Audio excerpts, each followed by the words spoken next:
How would you describe disease?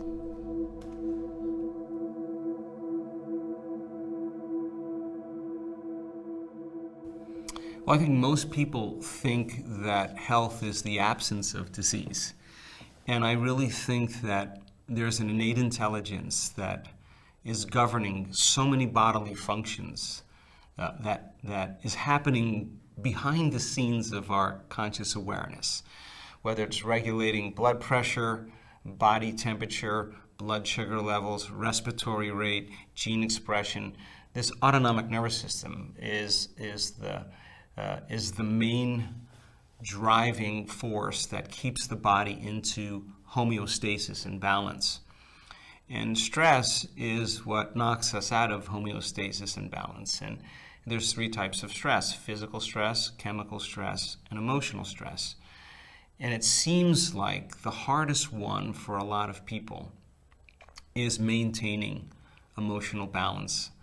And when we perceive a threat or a danger, real or imagined, in our outer world, and switch on that primitive nervous system, the autonomic nervous system immediately moves out of balance, and it has to regulate and release an enormous amount of chemicals for the organism to prepare itself for some danger it's perceiving. And it taps the body's vital resources and says, at this moment, the threat is so significant that the body could be in danger, and this is from thousands of years of survival, and living in stress is living in survival. Well, it turns out all organisms in nature can tolerate short-term stress.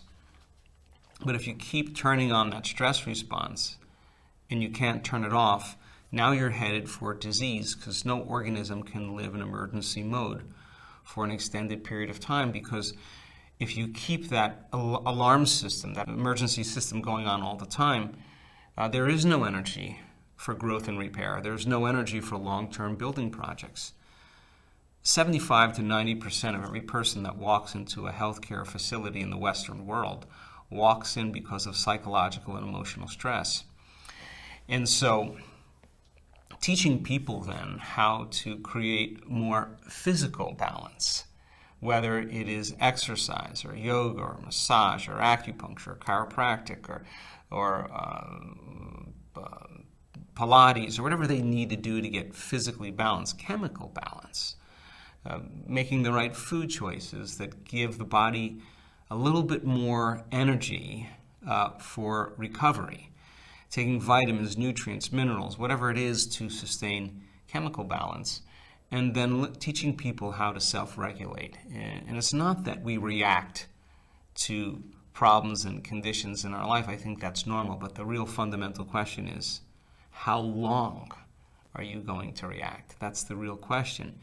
And teaching people then how to shorten the refractory period of their emotional responses is really emotional intelligence, right? And so if emotional stress and psychological stress seem to be the big element, then the most important thing that we have to really pay attention to is our response to the people and conditions in our life, because as long as we're responding the same way emotionally, it makes sense that the body is so objective that it doesn't know the difference between the real life experience that's producing the emotion and the emotion that the person can fabricate by just thinking about their problems.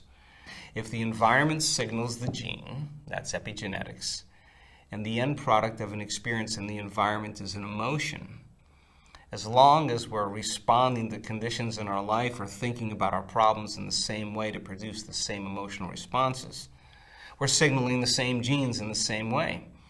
And genes make proteins, and proteins are responsible for the structure and function of the body, and the expression of proteins is the expression of life. So then people then kind of condition themselves to live by the same emotions every single day because those emotions are familiar to them. But when there's crisis, when there's disease, when there's diagnosis, when there's betrayal, when there's loss, and a person reaches a point now where nothing is making that feeling go away, this is the moment where most people begin to change. And my message is, why wait? that you can learn and change in a state of pain and suffering, or you can learn and change in a state of growth and inspiration. And so stress seems to be the number one thing that creates dis-ease, out of order, out of balance. And so our research shows that you could actually learn how to self-regulate and change your emotional responses. And I think that we become whatever we practice. And if you practice feeling suffering, if you practice feeling guilty, if you practice feeling frustrated and angry, you get really good at doing that very easily. If you teach people how to create more elevated emotional states and practice that, it makes sense then if they can feel different emotions, they could actually signal new genes in new ways. People can change their gene expression in 4 days. And that's what our data proves over and over again. They can strengthen your immune system by 50% in 4 days just by changing your responses emotionally. How do environmental signals influence gene regulation?